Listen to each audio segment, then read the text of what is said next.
Now it's your turn to solve a system of linear equations by graphing. If you have not completed this problem on your own already, please pause the video, complete this on your own, then return to the video to check your work. To solve the system 3x minus 4y equals 8 and negative 5x minus 10y equals negative 30 by graphing, we'll first separate the system into two separate equations and put each equation into slope-intercept form. For our first line, which we will call L1, we have the equation 3x minus 4y equals 8. To solve this equation for slope-intercept form, which is typically the fastest way to graph a line, we will begin by subtracting 3x from both sides of the equation. That will give us negative 4y equals negative 3x plus 8. To finish solving the equation negative 4y equals negative 3x plus 8 for y, we need to divide both sides of the equation by negative 4. That will eliminate the coefficient on the variable y. Dividing the left side of the equation, negative 4y divided by negative 4 gives us y. And on the right side of the equation, negative 3x plus 8 all divided by 4 means we'll have negative 3 divided by negative 4, which is a positive 3/4 x, and 8 divided by negative 4 is a negative 2. For L2, our second equation, the equation began as negative 5x minus 10y equals negative 30.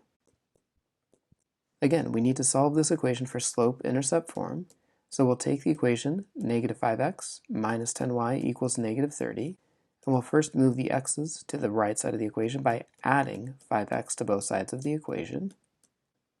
When we add 5x to both sides of the equation, we'll obtain negative 10y equals 5x minus 30.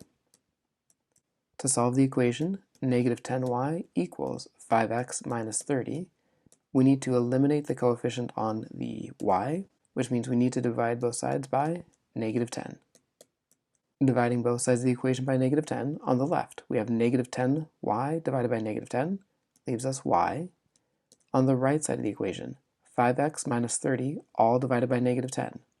5x divided by negative 10 gives us a negative 1/2 x, and negative 30 divided by negative 10 is a positive 3. Now that we have both equations in slope-intercept form, we're going to set up our graph and start to graph this. We'll first draw in the axes using a ruler, both the x and the y-axis.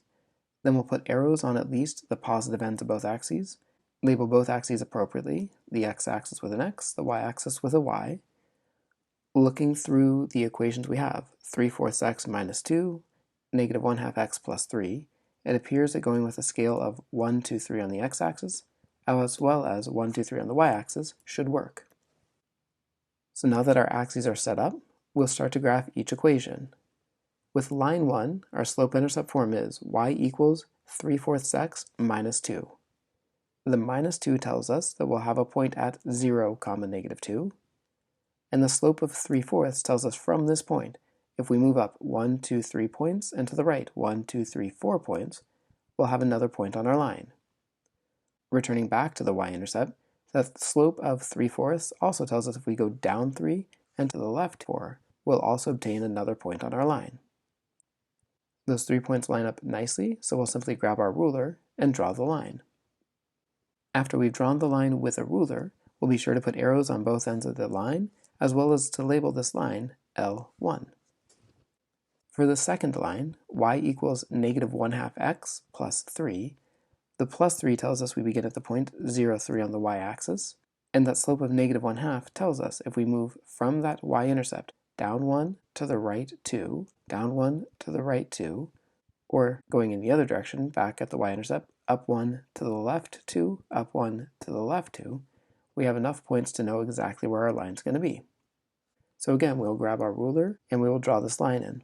Again, once we've drawn the line with the ruler, we'll be sure to put arrows on both ends of the line, as well as to label that line L2.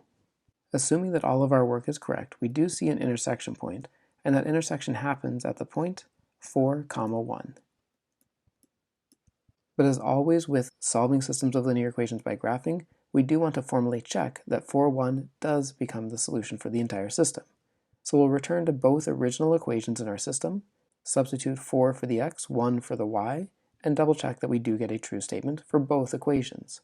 So going back to our first equation, it had been 3x minus 4y equals 8.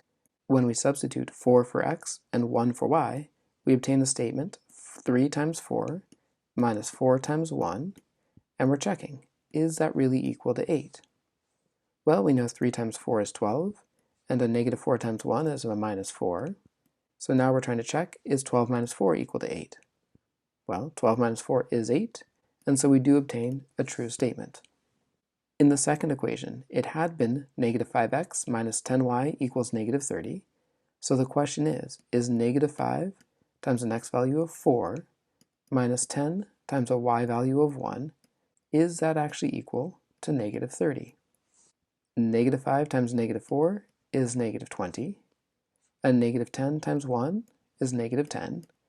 And so the new question we're trying to answer, is negative 20 minus 10 actually equal to negative 30? Negative 20 minus 10 is negative 30, and so we do obtain a true statement. Negative 30 equals negative 30. The final thing that we need to do on paper is just give a quick conclusion. The conclusion in this situation could be the solution is the ordered pair 4, 1.